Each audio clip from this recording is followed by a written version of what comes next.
Hello everyone, नमस्कार सभी को। आज इस लेक्चर में हम प्री हिस्टोरिक पीरियड या प्री हिस्टोरिक जो कल्चर्स थे, संस्कृतियां हैं प्राग ऐतिहासिक कालीन, उन पर बात करने वाले। आज हम उस इतिहास को नहीं पढ़ने जा रहे जिसे किसी राजा ने लिखा हो या किसी किताब में दर्ज किया हो। आज हम उस समय की बात करेंगे जब इंसान लिखना नहीं जानता था, लेकिन जीना जानता था। यह वह काल है जहां न ताज था न तख्त, फिर भी मानव सभ्यता की नींव रखी गई। प्रागैतिहासिक कालीन जो संस्कृतियां हैं, हमें यह नहीं बताती कि सत्ता किसके हाथ में थी, बल्कि यह बताती है कि इंसान ने सोचने की हिम्मत पहली बार कब की। पत्थर, आग, गुफाएं और बीज ये साधारण चीजें नहीं थी। यही मानव इतिहास की सबसे बड़ी क्रांतियां थी। आज का लेक्चर केवल अतीत को समझने के लिए नहीं, बल्कि यह समझने के लिए है कि आधुनिक इंसान बनने की प्रक्रिया कहाँ से शुरू हुई। तो आइए उस समय में लौटते हैं जहां इतिहास नहीं था, लेकिन इंसान बनने की शुरुआत हो चुकी थी। तो अपन प्री हिस्टोरिक कल्चर के बारे में बात करेंगे। पीरियड में लेखन के आविष्कार से पहले का काल इसको जाना जाता है। ठीक है। फिर तीन टाइप के बेसिकली पेलियोलिथिक, मिजोलिथिक, नियोलिथिक। एक जो एक्स्ट्रा पीरियड है उसको चालगोलिथिक एज के रूप में जाना जाता है। भारत में जो प्रागैतिहासिक कालीन संस्कृतियां हैं, उनकी शुरुआत पाषाण युग से मानी जाती है। और भारत में जो पाषाण युग है, इसको डिवाइड करने का आधार क्या था कि पत्थर के औजारों का प्रयोग किस तरीके से किया जा रहा है, वो आपके पाषाण युग को डिवाइड करने का मेजर टूल बना था। उसी के आधार पर इसको तीन भागों में बांटा गया: पूरा पाषाण, मध्य पाषाण, नव पाषाण। फिर एक लास्ट में बांटा गया चालकोलिथिक या ताम्र पाषाण युग। मनुष्य गुफा के बाहर बैठा एक पत्थर को देख रहा है। यह पत्थर वही है और इंसान भी वही, लेकिन फर्क इतना है कि इस बार पत्थर को तोड़ नहीं रहा, बल्कि उसे आकार दे रहा है। यही वह समय था जब पत्थर के कारण पशु और मनुष्य के बीच में एक दीवार खड़ी होती है। मनुष्य सबसे पहले जो पूरा पाषाण काल का जो टाइम है, इसको चीज़ को ध्यान में रखिएगा। यूपीएससी में लगभग यहाँ से क्वेश्चन, कई स्टेट पीसीएस में भी यहाँ से क्वेश्चन पूछा गया है कि पूरा पाषाण काल का जो आपके समय है वो कब से कब तक था। तो 25 लाख वर्ष से लेकर के आपके 10,000 ईसा पूर्व तक इनका समय रहा है। फिर जीवन निर्वाह कैसे करते थे भाई? इस टाइम जो लोग थे वो हंटर गेदर्स थे, मतलब शिकारी संग्रहकर्ता के रूप में उनको जाना जाता है। फिर पूरा पाषाण को भी समय के आधार पर तीन भागों में बांटा गया है। एक तो पूरा पाषाण के स्टार्टिंग का जो चरण है, जिसको निम्न पूरा पाषाण के रूप में जाना जाता है। इसका जो टाइम है वो 25 लाख से 1 लाख ईसा पूर्व के समय का है। इस टाइम के जो औजार हैं, वो जैसे हैंडक्स की बात कर लें, ये जो आपके हस्त कुठार जिसको कहते हैं। दूसरा क्लीवर की बात कर लें। तीसरा चॉपर की बात कर लें। स्क्रैपर की बात कर लें। स्क्रैपर आगे से जो तीखा होता था, पत्थर का ही औजार बनाते थे, तीखा होता था। चॉपर थोड़ा सा आगे से मोटा होता था। ठीक है। ये औजारों के नाम हैं बेसिकली उनकी शेप के बिहाफ पे। और औजार किसके होते थे? औजार बेसिकली पत्थर के हुआ करते थे। तो उस आधार पे इसको निम्न पुरापाषाण कहा गया है। और इस टाइम के लोगों की जीवन शैली क्या थी कि भाई, एक तो वो घुमंतु जीवन जीते थे, है ना। एक जगह भोजन ले लिया, भोजन लेकर के फिर भोजन की तलाश में आगे चले जाते थे। गुफाओं में निवास करते थे। घुमंतु जीवन जिनेंगे तो स्थायी आवास नहीं होगा, गुफाओं में निवास करेंगे। और हिमयुग का प्रभाव उस टाइम बहुत ज़्यादा था। और यहाँ के जो प्रमुख स्थल मिले हैं उनमें से भीमबेटका मिला है एमपी से। दूसरा अतिरम पक्कम मिला है तमिलनाडु से। तीसरा सोहन घाटी मिली है। नागार्जुन कोंडा मिला है। ये स्थलों को थोड़ा सा ध्यान में रखिएगा। इन स्थलों का सीधा संबंध किससे है? पूरा निम्न पूरा पाषाण काल से है। ठीक है, इस चीज को थोड़ा ध्यान में रखिएगा। आगे चलते हैं मध्यपुरा पाषाण में। मध्यपुरा पाषाण 1 लाख तक का टाइम था आपके निम्न पुरा पाषाण का। फिर 1 लाख से 40,000 ईसा पूर्व का टाइम आता है मध्यपुरा पाषाण काल का। इस टाइम भी औजार फ्लेक्स आधारित औजार हो गए, मतलब वो जो पत्थर के औजार थे वो और तीखे होने लगे और छोटे होने लगे। उनको ब्लेड, बोरर, पॉइंटर, पॉइंटर मतलब छोटा, पत्थर का छोटा औजार, और हस्त कुठारों का उपयोग कम होने लग गया। ठीक है। और इस टाइम की जो जीवन शैली है वो शिकारी संग्रहकर्ता के रूप में तब्दील हो गए। पहले शिकारी थे, संग्रह नहीं करते थे। अब शिकारी और संग्रहकर्ता के रूप में उनकी जीवन शैली में ये परिवर्तन दिखाई देता है। और अपेक्षाकृत थोड़ी सी डेवलप्ड हो गई टेक्नोलॉजी, है ना। जैसे इनको देख के अपन कह सकते हैं कि हाँ भाई, पहले तो पत्थर के मोटे पत्थर के हथियार यूज करते थे, अब छोटे पत्थर के तीखे हथियार यूज करने लग गए। और इस सॉरी, इस टाइम के जो प्रमुख स्थल है वो बेलन घाटी है, आपके नर्मदा और सोन नदी घाटियां हैं, भीमबेटका है और पोटवार का पठार है। ये आपके मध्य पुरापाषाण के प्रमुख स्थलों के रूप में अपने को दिखाई देते हैं। बेसिकली जो क्वेश्चंस आता है ना, वो यहीं से ही आता है कि मध्य पुरापाषाण के प्रमुख स्थल कौन से हैं, तो आपके निम्न पुरापाषाण के प्रमुख स्थलों में से निम्न से कौन सा उत्खनन स्थल नहीं है। तो ऐसे क्वेश्चंस आते हैं, तो उनको थोड़ा सा ध्यान में रखिएगा। फिर तीसरा है उच्च पुरापाषाण काल, अपर पेलियोलिथिक। ये बेसिकली 40,000 से लेकर 10,000 ईसा पूर्व के काल का आता है। और इस टाइम जो औजार थे वो ब्लेड आधारित और तीखे हो गए, और यहाँ पर हड्डी के औजार सबसे पहले बनने लग गए। किस में बनने लगे भाई? उच्च पुरापाषाण काल के टाइम पे बनने लग गए। क्या क्या? सुई, हारपून, बुरीन, ऐसे उन औजारों का नाम दिया जाने लगा। तो इस चीज को ध्यान रखिएगा। इस टाइम जीवन शैली में कुछ चेंज आया क्या? बिल्कुल साहब, कि हिमयुग का ये एक अंतिम चरण था और ये घुमंतु शिकारी थे। ठीक है। इस टाइम के प्रमुख स्थल भीमबेटका था, सोहन घाटी थी, नेवासा जो महाराष्ट्र में मिलता है वो था, कुरनूल की गुफाएं जो कर्नाटक में है वो बेसिकली प्रमुख स्थल के रूप में दिखाई देते हैं। इसको अगर अपन मैप में देखें तो मैप में इसमें देखो, ये मैप है ना, वो सभी पेलियोलिथिक साइट भी है, नियोलिथिक है और megalithic, early village, modern site सब इसमें दे रखा है। तो अपने को बस केवल पेलियोलिथिक साइट देखनी है। तो पेलियोलिथिक साइट में ये देखो, भीमबेटका जो त्रिभुज का निशान है, लाल निशान है, उस चीज़ को देखना है ना। भीमबेटका है और ये हुंगसी है और ये कुरनूल की केव्स हैं, है ना। इन सब चीज़ों की अपन ने देखी, तो इनको मैप में एक बार अच्छे तरीके से नोटिस कर लीजिए, ताकि कई बार क्या यूपीपीसीएस, बीपीएससी इन एग्जाम्स में कई बार मैप भी दे करके क्वेश्चंस पूछ लिया जाता है। ऑप्शनल में तो आते ही हैं, ऑप्शनल जिनका हिस्ट्री ऑप्शनल होगा उनके तो स्टार्टिंग का जो एक क्वेश्चन होता है उसमें बेसिकली 10 लोकेशंस आती है, 10 लोकेशंस को आपको मैप में इंडिकेट करना होता है। तो बेसिकली मैप में आपको ये चीज़ें नोटिस रखना बहुत ज़्यादा ज़रूरी है। ठीक है, आगे बढ़ते हैं मध्य पाषाण काल में।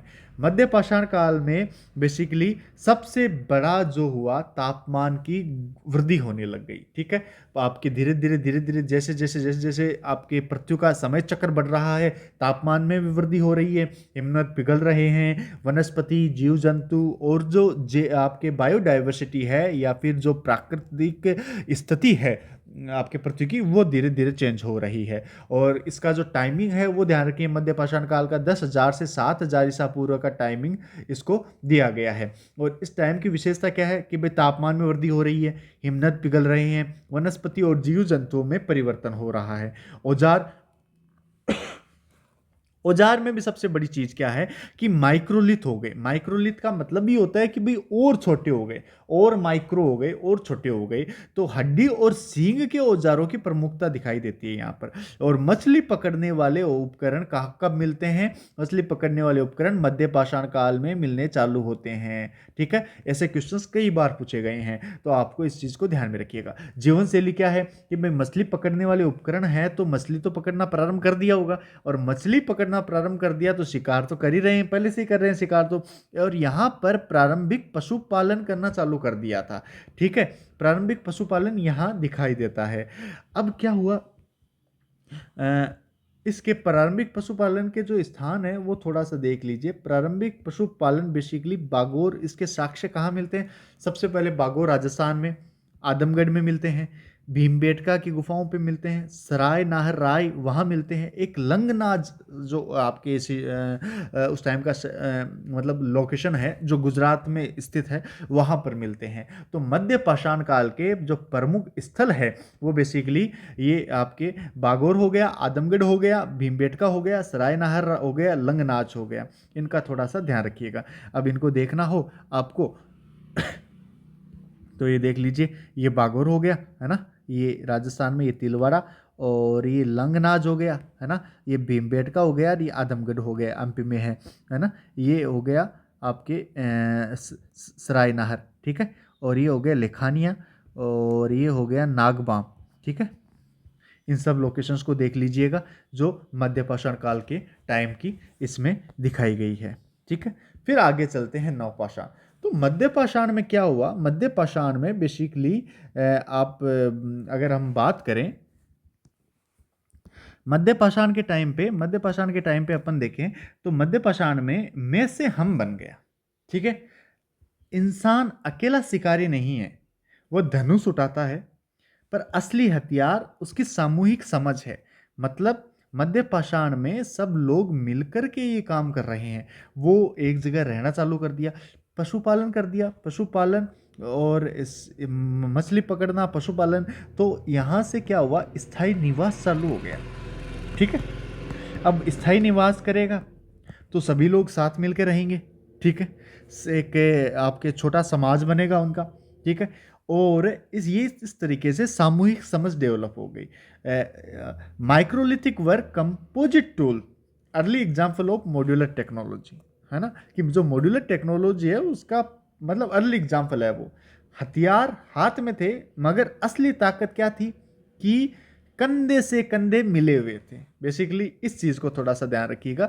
स्थायी निवास थे, सभी लोग मिलजुल कर रहना चालू कर दिया, और यहाँ पर मिलजुल कर रहने के कारण बेसिकली ये सभ्यता और ज़्यादा डेवलप हुई, और यहाँ पर प्रारंभिक पशुपालन करना भी चालू कर दिया। किस काल में कर दिया, काल को ध्यान रखिएगा, मध्य पाषाण काल में किया है। मध्य पाषाण काल में ये सब चीज़ें हुई है। फिर आगे चलते हैं। ये स्थल याद रखिएगा, बागोर, आदमगढ़, भीमबेटका, सराय नाहरराय, लंगनाच, है ना। ये बेसिकली मध्य पाषाण काल के टाइम है, और अपन ने मैप में भी इसको देख लिया कि मैप में कहाँ कहाँ ये लोकेटेड है। फिर आगे बात करते हैं नवपाषाण काल की। नवपाषाण काल में जब इंसान रुक गया, स्थायी जीवन जीने लग गया, तो पहली बार इंसान ने दौड़ना छोड़ दिया। मतलब जो घुमंतु जीवन जी रहे थे वो रुक गए। बीज बोया, बीज बोया मतलब खेती करना चालू किया और इंतजार किया, और यहीं से एक भविष्य का जन्म हुआ। लेकिन भविष्य धैर्य के साथ, और भविष्य का जन्म हुआ, लेकिन उसके साथ साथ एक असमानता रूपी जीव भी पनपा कि भाई धीरे धीरे एक जगह रहेंगे तो भोजन स्थायी, ऐसा तो है नहीं कि काटा और खा लिया। अब धीरे धीरे उन्होंने एकत्रित करना, इकट्ठा करना भी चालू किया। इकट्ठा करेंगे तो किसी को किसी के पास कम इकट्ठा होगा, किसी के पास ज़्यादा धन इकट्ठा होगा, तो असमानता तो आएगी, है ना। और एग्रीकल्चर की है तो agriculture led to surplus, surplus led to property and social hierarchy create होगी। ठीक है, खेती ने पेट भरा मगर बराबरी को भूखा छोड़ दिया, तो यहां से असमानता रूपी जीव पनपा, और अच्छा खासा पनपा। ठीक है, जानवर अब मारे नहीं जाते, पाले जाते हैं। भविष्य सुरक्षित होता है, लेकिन खतरे भी धीरे धीरे पास आते जाते हैं।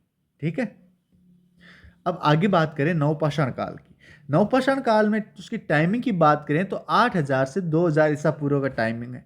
नवपाषाण काल को अगर नियोलिथिक एज के रूप में इंग्लिश में कहा तो नियो का मतलब है नया, और लिथिक का मतलब है पत्थर। यहाँ नए पत्थर आ गए, और भी बेहतरीन उपकरण या फिर मॉड्यूलर टेक्नोलॉजी के साथ उन्होंने उपकरणों का आविष्कार करना, उपकरणों को नया रूप देना चालू रखा। इसका महत्व क्या है भाई नवपाषाण काल का? नवपाषाण काल में भोजन संग्रहकर्ता के साथ साथ भोजन उत्पादक भी बन गए। उत्पादक कैसे बने, अपने बात कर ली कि यहां पर खेती करना उन्होंने चालू कर दिया। ठीक है, एक नया परिवर्तन हुआ औजार के रूप में। औजार घिसे पोलिश किए पत्थर के औजार इन्होंने चालू कर दिए, जैसे दरांती हो गई, कुल्हाड़ी हो गई, चक्की हो गई, हड्डी के औजार हो गए। ये सब औजारों में क्रांति आई।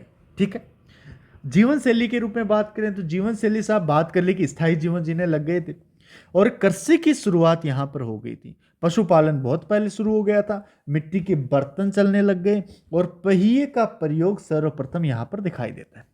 प्रमुख स्थल कौन कौन से हैं? मेहरगढ़ है साहब, बुर्ज होम और गुफ करल है जो कश्मीर में मिलता है, चिरांद बिहार में, उतनूर आंध्र प्रदेश में, पिकली हल ब्रह्मगिरी, कोल्डी हवा, महागरा, है ना। ये सब जो आपके स्थल है नवपाषाण काल के प्रमुख स्थलों के रूप में दिखाई देते हैं।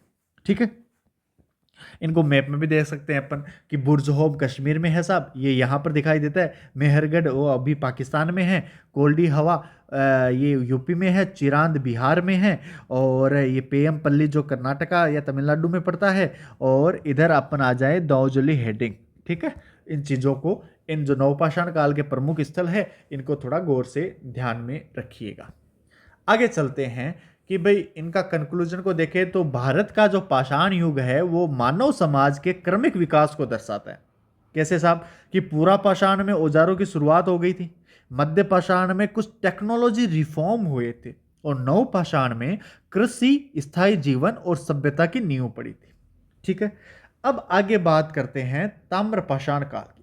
ताम्र पाषाण काल में तांबा चमकता है, औजार और बेहतर होते हैं, पर हर हाथ तक नहीं पहुंचते हैं। यहां पर अमीर और गरीब का फासला जन्म लेता है। धातु चमकी मगर समाज में दरार पड़ गई। ठीक है। अब इसका टाइमिंग क्या है? टाइमिंग है साहब 3000 से लेके 1500 ईसा पूर्व का टाइमिंग है। चालकोलिथिक में चालो का मतलब है तांबा और लिथिक का मतलब है पत्थर। ठीक है। इस काल में पत्थर के औजार के साथ तांबे के औजार का भी प्रयोग होने लगा, और कृषि, स्थायी गांव और बुनियादी व्यापार का विकास हुआ साहब। औजार कैसे थे? औजार पत्थर और तांबे के औजार थे। दरांती, कुल्हाड़ी, नुकीले उपकरण उसमें दिखाई देते हैं। हड्डी और सींग के औजारों का और बेहतर तकनीक के साथ विकास यहां पर दिखाई देता है। जीवन शैली कैसी थी? स्थायी गांव बन गए थे, कृषि आधारित जीवन जीने लग गए थे, पशुपालन था ही, मिट्टी के बर्तन और बुनाई भी यहां पर चालू हो गई थी। इनके प्रमुख स्थल बता दो साहब। एक तो सोली गुफाएं हैं जो राजस्थान में है, चिरांद बिहार में है, आहार बनास संस्कृति राजस्थान में है, झुक्कार रंगपुर ये पंजाब सिंध में है। ये स्थल यहाँ के दिखाई देते हैं। इनको अगर साइट्स के रूप में देखें तो ये देखो मेहरगढ़, बागोर, आहार, ये दामवीरा, ये दायमाबाद हो गया, इनाम गांव हो गया, नेवासा हो गया, है ना, ये मालवान हो गया। तो ये मेजर जो चालकोलिथिक साइट्स इंडिया में अभी इस फॉर्म में दिखाई देती है। ठीक है साहब। तो भारत के प्रागैतिहासिक इसको एक मैप बेस्ड लोकेशन इंडिकेटर के रूप में भी देख सकते हैं कि भाई जो नॉर्थ वेस्ट इंडिया में सोहन, जो अपन ने बात की अभी कि सोहन घाटी, तो सोहन घाटी है वो आज का जो पंजाब का क्षेत्र है, पाकिस्तान, जो वह पंजाब जो पाकिस्तान में है, तो उसको सोहन घाटी के रूप में जाना जाता है। ठीक है। यहाँ पर बेसिकली सोहन घाटी किसको बोलेंगे? जहाँ सोहन नदी बहती थी, ये सिंधु प्रणाली की एक नदी थी। ठीक है। लोअर और अपर पेलियोलिथिक टाइम का काल इस नदी घाटी के आसपास जो भी आपके साइट्स मिली है उनमें दिखाई देता है। ठीक है। एक आया पोटवार का पठार। पोटवार का पठार बेसिकली पाकिस्तान में लोकेटेड है, और ये मिडिल पेलियोलिथिक जो मध्य पाषाण काल पड़ा था उस टाइम का यहाँ पर एक दो साइट्स का जिक्र मिलता है। ठीक है। सोन में लोअर पेलियोलिथिक की बात है, पोटवार में मिडिल पेलियोलिथिक की बात है। फिर सेंट्रल इंडिया में बात करें तो भीमबेटका एक इंपॉर्टेंट साइट है जो एमपी में पड़ती है, और इसके पास का शहर है अपने भोपाल, और ये नर्मदा घाटी क्षेत्र का हिस्सा है। ठीक है। काल इसमें लोअर, मिडिल, अपर तीनों पेलियोलिथिक काल के उपकरण यहाँ से मिले हैं। ठीक है। तो तीनों पेलियोलिथिक काल के उपकरण कहाँ से मिले? कि भाई सेंट्रल में जो चीज़ है, सेंट्रल में कौन है? भीमबेटका, ऐसा है ना, वहां से मिले हैं।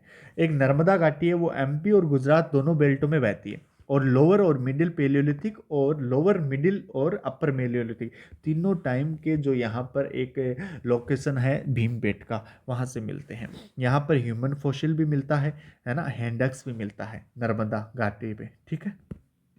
साउथ इंडिया की बात करें तो एक अतिरम पक्कम है। अतिरम पक्कम तमिलनाडु राज्य में है, और यहाँ पर जो नदी बहती है कोरतालेयार नदी बहती है। यहाँ पर लोअर पेलियोलिथिक सबसे पुराना जो टाइम है उस टाइम की ये साइट दिखाई देती है। और इंडिया की जो साउथ ईस्ट कोस्ट है वहाँ कुरनूल की गुफाएं हैं, अपने लोकेशन में देखा था, मैप में देखा था। आंध्र प्रदेश राज्य में ये दिखाई देती है। अपर पेलियोलिथिक टाइम की साइट है, केव और साउथ कुरनूल में पाई जाती है। फिर आपने पिकली हल देखा था जिसको ब्रह्मगिरी के रूप में जाना जाता है, और ये कर्नाटक राज्य में है, नियोलिथिक टाइम की साइट है। ठीक है। बागोर की बात करें तो बागोर अपन ने देखा कि राजस्थान में है, कोठारी नदी के पास है, और मिजोलिथिक टाइम की साइट है। विशेष इसको पशुपालन के साक्ष्य यहाँ से मिले हैं, तो उस रूप में इसको जाना जाता है। ठीक है। लंगनाज की बात की थी, लंगनाज गुजरात राज्य में है और मेजोलिथिक टाइम की साइट है। और चिरांद की बात की थी तो चिरांद तो बिहार में है और नदी गंगा है, नियोलिथिक टाइम की साइट है। ठीक है, ये अपन ने देख लिया। फिर आगे अपन बात करें कि कोल्डी हवा की बात करें तो कोल्डी हवा और महागरा जो उत्तर प्रदेश राज्य में है, चावल की खेती का सबसे पुराना साक्ष्य यहाँ से मिला है और नियोलिथिक साइट की बात है। बुर्ज होम की बात करें तो बुर्ज होम बेसिकली जम्मू कश्मीर राज्य में है और नियोलिथिक टाइम का साइट है। और पिट ड्रोलिंग के साक्ष्य मिले हैं। पिट ड्रोलिंग क्या होता है? पिट ड्रोलिंग होता है जमीन के नीचे रेत को खोद करके घर बनाना, ठीक है, गड्ढों में घर बनाना। ठीक है, जो कोल्ड रीजन थे वहां पर पिट हाउस की प्रथा यहाँ दिखाई देती है और उसके साक्ष्य मिलते हैं भाई बुर्ज होम से। ठीक है, और अपन आगे देखें कि one liner objective map table के रूप में अगर सोहन घाटी है वो नॉर्थ वेस्ट जो पाकिस्तान का एरिया है वहाँ दिखाई देती है, लोअर पेलियोलिथिक साक्ष्य मिलते हैं। भीमबेटका एमपी में है, सारे पेलियोलिथिक वहाँ पर पूरा पाषाण भी मिलता है, मध्य पाषाण भी मिलता है ना, और नव पाषाण भी मिलता है। अतिरप्पा कम है, तमिलनाडु की सहायता है, लोअर पूरा पाषाण के साक्ष्य मिलते हैं। बागोर राजस्थान में है, मेजोलिथिक साक्ष्य मिलते हैं। बुर्ज होम कश्मीर में है, नियोलिथिक साक्ष्य मिलते हैं। चिरांद बिहार में है, नियोलिथिक साक्ष्य मिलते हैं। कोल्डी हवा यूपी में है, नियोलिथिक साक्ष्य मिलते हैं।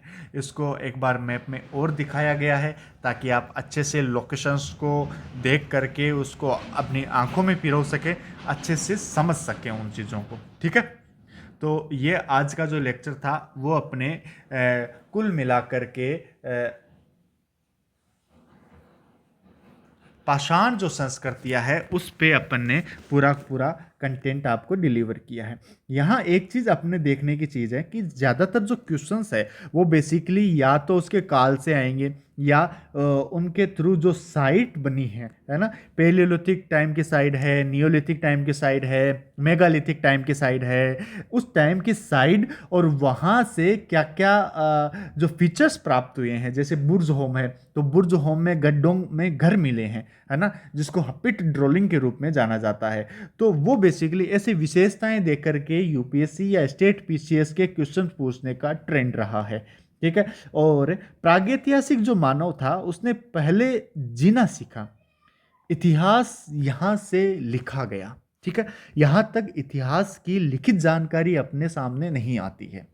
यहाँ के बाद इतिहास का थोड़ा बहुत लेखन या थोड़े बहुत अच्छे साक्ष्य अपने को दिखाई देते हैं, इसके बाद इतिहास लिखा गया। यहाँ पर इतिहास लिखा नहीं गया। तो प्रागैतिहासिक मानव ने पहले जीवन जीना सीखा, इतिहास बाद में लिखा गया। अब आगे हम इससे रिलेटेड जो यूपीएससी या स्टेट पीसीएस में जो क्वेश्चंस आ रखे हैं उनको एक बार थोड़ा सा देखने की कोशिश करते हैं। हाँ भाई, तो पहला क्वेश्चन देखें कि नवपाषाण काल के संदर्भ में निम्नलिखित कौन सा कथन सही नहीं है। तो पहला कथन है कि इस काल की अभिलाक्षणिक विशेषताएं घिसे हुए पॉलिश किए हुए पाषाण के जो उपकरण थे उनको पाषाण के उपकरणों के औजार वगैरह मृदबांड आदि शामिल हैं। तो क्या ये सही है? कौन सी ये तो विशेषता है उस टाइम की, है ना, ये तो विशेषता है। दूसरी बात करें, इस काल को नव प्रस्तर युग भी कहते हैं। तो बिल्कुल सही बात है साहब, इस काल को नव प्रस्तर युग भी कहा जाता है। ठीक है, तीसरा अगर बात करें कि भाई ये अभिलाक्षणिक विशेषताएं उप महाद्वीप के विभिन्न भागों के एक ही समय में दिखाई देती है। ठीक है, अभी एक ही समय की बात है ये, तो ये भी सही है। दूसरा है कि 8000 BCE कृषि का सबसे पहला साक्ष्य 8000 BCE मेहरगढ़ से प्राप्त हुआ है। तो ये बात लगभग जची नहीं, 8000 BCE ना हो करके ये लगभग है 7000 BCE। ठीक है, ईसा पूर्व की बात है ये। भारतीय उपमहाद्वीप में कृषि का जो प्राचीनतम साक्ष्य है वो मिला मेहरगढ़ से ही है, पर 7000 BCE की बात है। मेहरगढ़ पाकिस्तान का जो बलूचिस्तान वाला पार्ट है, जो नॉर्थ आपके वेस्ट जो वाला जो पार्ट है वहाँ से वहाँ के बलूचिस्तान में स्थित है। यहाँ से गेहूं के साक्ष्य मिले। नवीनतम खोजों के आधार पर जो भारतीय उपमहाद्वीप है उसके जो प्राचीनतम कृषि वाला साक्ष्य है ना वो लहुरा देव है। भारत का तो लहुरा देव है, पर जो भारतीय उपमहाद्वीप की बात करें ना तो वो बेसिकली मेहरगढ़ आता है। भारत की बात करेंगे तो लहुरा देव आएगा, दोनों में से कोई एक ऑप्शन में आएगा, है ना। तो उस चीज को ध्यान में रखिएगा। अब लहुरा देव कहाँ पर है? यूपी में स्थित है लहुरा देव, ठीक है, उस चीज को ध्यान रखिएगा। और 9000 ईसा पूर्व से 7000 ईसा पूर्व चावल के साक्ष्य भी यहाँ से प्राप्त हुए हैं। तो इस क्वेश्चन को ध्यान रखिएगा, इसका आंसर हो गया डी, है ना। ओके, आगे बात करें दूसरे क्वेश्चन पर कि भारत के पाषाण युग के बारे में, कि जो स्टोन एज है उसके बारे में कुछ स्टेटमेंट दिए हुए हैं। पहला स्टेटमेंट है कि भाई क्या करना है, कथनों पर विचार करना है, विचार करके क्या करना है, सही ढूंढना है कि कौन सा कथन सही है। तो विभिन्न युगों को पत्थर के औजारों के प्रकारों से, तो अपन ने सबसे पहले बात की थी कि पत्थर के औजारों के प्रकार के आधार पर ही इन्हें पहचाना जाता है। तो ये तो एकदम सही हो गया कि भाई टेक्नोलॉजी क्या है, किसकी, स्टोन की। स्टोन टूल जो है उसकी टेक्नोलॉजी और टाइप के बिहार पे डिफरेंस किया जाता है, आइडेंटिफाई किया जाता है। तो ये तो बिल्कुल सही हो गया। दूसरी बात कर रहा है कि विभिन्न युगों के अंदर औजारों के प्रकार व शिल्प विज्ञान में कोई क्षेत्रीय, कैसे नहीं है क्षेत्रीय विभिन्नता, क्षेत्रीय विभिन्नता के आधार पर ही डिफ्रेंशिएट किया गया है। तो ऐसा तो नहीं हो सकता, क्षेत्रीय विभिन्नता तो है ही। विभिन्न युगों की पाषाण युग संस्कृति पूरे उपमहाद्वीप में एक अमिश्रित एक रेखीय ढंग से एक समान विकसित हुई है। तो ऐसा भी नहीं है साहब, एक समान रूप से विकसित नहीं हुई है। निम्न आपके पूरा पाषाण काल में उत्तर भारत में जो सोहन संस्कृति व बेलन संस्कृति के स्थलों में पेबुल, बोल्डर, चॉपर जैसे कोर उपकरणों का प्रयोग देखने को मिलता है, जबकि दक्षिण भारत में आए तो हैंड एक्स परंपरा देखने को मिलती है।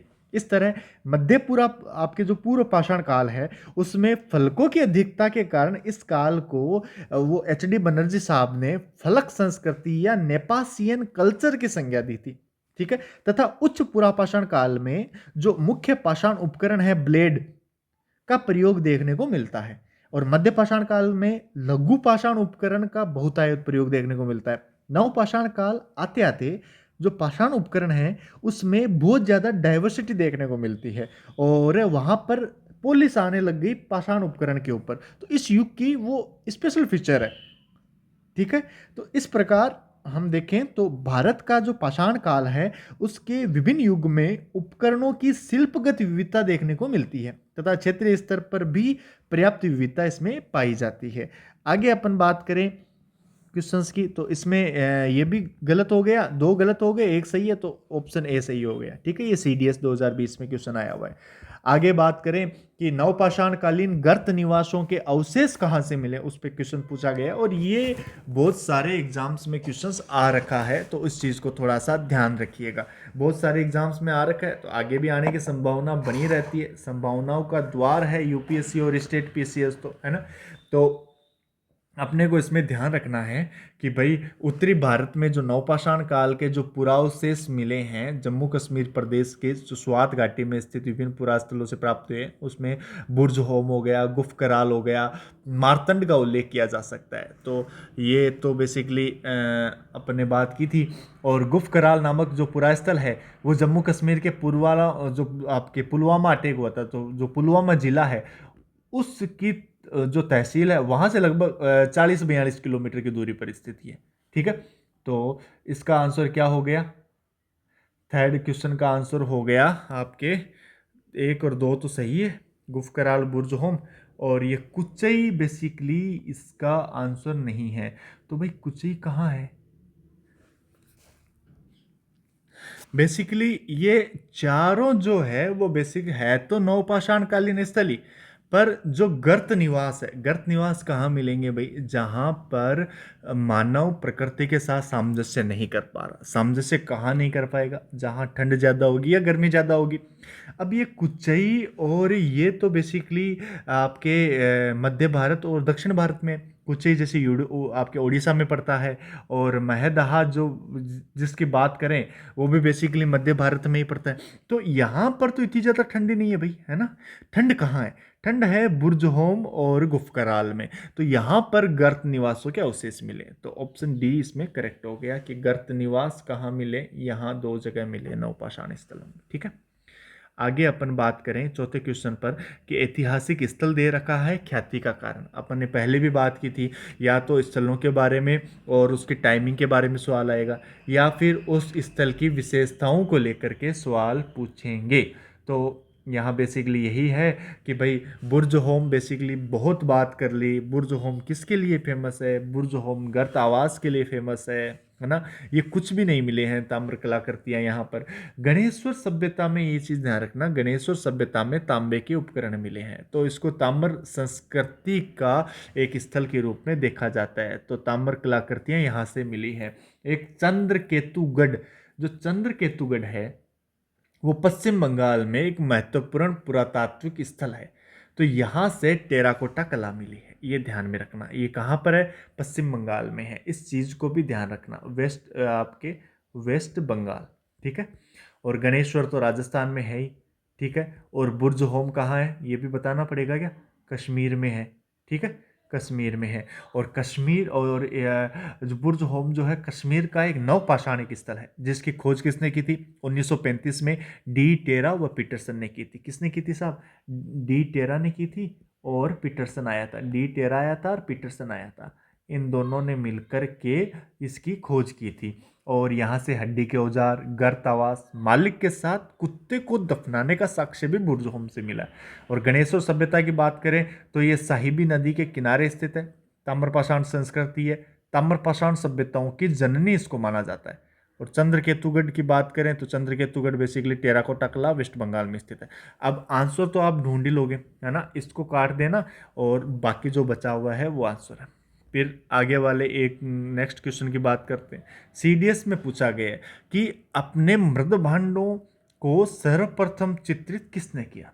ये अपन ने काफ़ी देखा कि जिस काल में मनुष्य ने पत्थर और तांबे के औजारों का साथ प्रयोग किया उस काल को ताम्रपाषाण काल कहते हैं। और इसे चालकोलिथिक युग कहा जाता है। सर्वप्रथम धातु औजारों के रूप में प्रयुक्त हुई थी वह थी तांबा। भारत में जो ताम्रपाषाण अवस्था है उसके मुख्य क्षेत्र या तो दक्षिण पूर्वी राजस्थान रहे हैं, मध्य प्रदेश का पश्चिमी भाग रहा है। यहाँ से ताम्रपाषाण उपकरण मिलते हैं, ठीक है। और ताम्रपाषाण संस्कृति के लोगों ने ही सर्वप्रथम मृद भांडों को चित्रित किया। इस काल में दो प्रमुख मृद भांड थे, एक तो काला और लाल मृद भांड, दूसरा गेरिक मृद भांड, ठीक है। और जो मृदभांड था उसके अतिरिक्त ताम्र निधि और सुव्यवस्थित ग्रामीण जीवन का आरंभ भी इस काल की विशेषता है। और इन मृदभांडों की खोज बीबीलाल सर्वप्रथम बदायूं जिला में 1949 में की गई थी, ठीक है। इस क्वेश्चन को ध्यान में रखिएगा। नेक्स्ट क्वेश्चन एक और देख लेते हैं, ये है ना, सीडीएस में आया हुआ 2012 में। अच्छा क्वेश्चन है कि जोरवे संस्कृति के संबंध में कौन सा क्वेश्चन सही है? अब जोरवे संस्कृति का पता है, भारत का जो सिंध क्षेत्र के बाहर अनेक विकसित जो ग्रामीण कल्चर के दर्शन होते हैं उनको ताम्रपाषाण काल भी कहा जाता है, क्योंकि ये जो कल्चर है लोग पत्थर के साथ साथ तांबे के वस्तु का भी प्रयोग करते थे, इसलिए इसको ताम्रपाषाण काल कहा जाता। और सबसे अधिक स्थल कहाँ मिलते हैं? पश्चिमी जो महाराष्ट्र है वहां मिलते। तो उस प्रवरा नदी के बाएं तट पर एक जोरवे एक प्रमुख स्थल है, ठीक है, जिसको प्रतिनिधि स्थल के रूप में जाना जाता है। जैसे आपके सिंधु घाटी सभ्यता का प्रमुख स्थल हड़प्पा स्थल है, तो उसको हड़प्पा कल्चर भी कहा जाता है। इसीलिए जोरवे जो आपके ताम्रपाषाणिक कालीन संस्कृतियों का प्रमुख स्थल है, कहाँ पर स्थित है? गोदावरी की सहायक है प्रवरा नदी, उसके बाएं तट पर स्थित है। तो इसलिए इसको जोरवे कल्चर भी कहा जाता है, ठीक है। तो क्या पूछा है साहब? निम्न में से कौन सा सही नहीं है ना? तो पहला तो क्वेश्चन हो गया कि ये पूछ रहे हैं साहब जी कि आपके प्रवरा गोदावरी घाटी जोरवे संस्कृति के मूल थी। बिल्कुल सही साहब। जोरवे संस्कृति के मुख्य स्थल यहाँ दायमाबाद, इनाम गांव, जोरवे और नेवासा है, ये भी सही है ना। ताम्रपाषाण संस्कृतियों की ये अलग अलग स्थल है, इसमें प्रमुख जोरवे हैं। दायमाबाद की प्रतीकात्मक दफनाए जाने का पुरातात्विक साक्ष्य मिलता है, ये भी सही क्वेश्चन, ठीक है। लास्ट में बचा कि व्यवहारिक रूप से उत्तरी दक्कन में सभी जोरवे बस्तियां अचानक उजड़ गई। नहीं नहीं नहीं नहीं, अचानक कोई भी सभ्यता का न तो पतन होता है न ही आपके निर्माण होता है। तो ये क्वेश्चन गलत हो गया, इसको सही कर लेंगे तो ये आपके डी ऑप्शन सही हो गया, है ना। तो ये थी अपनी पुरापाषाण या फिर मध्यपाषाण या फिर प्रागैतिहासिक संस्कृतियों की एक झलक, ठीक है। तो इस पूरे लेक्चर में हमने कोशिश की कि प्रागैतिहासिक जो प्री हिस्टोरिक कल्चर है उनको अच्छे से समझे जाएं, उनके फैक्ट को समझें। इसके साथ साथ हमने ये देखा कि इससे कैसे कैसे क्वेश्चन ड्राइव होते हैं यूपीएससी और विभिन्न स्टेट पीसीएस में। ठीक है, आगे वाले कल्चर में अपन जो ये सीरीज चला रहे हैं उसमें जो भी इंडियन हिस्ट्री में जो एंसेंट इंडियन हिस्ट्री की बात करें, सबसे पहले अपने स्रोत देखे, फिर अपन ने आपके प्री हिस्टोरिक कल्चर पे आए। अब आगे के लेक्चर में अपन बात करेंगे कि जो सिंधु घाटी सभ्यता, इंडस वैली सिविलाइजेशन के ऊपर ऐसे ही कंटेंट के साथ और बेहतर कोशिश के साथ और बेहतर एग्जाम अप्रोच के साथ मिलते हैं। पढ़ते रहिए। धन्यवाद।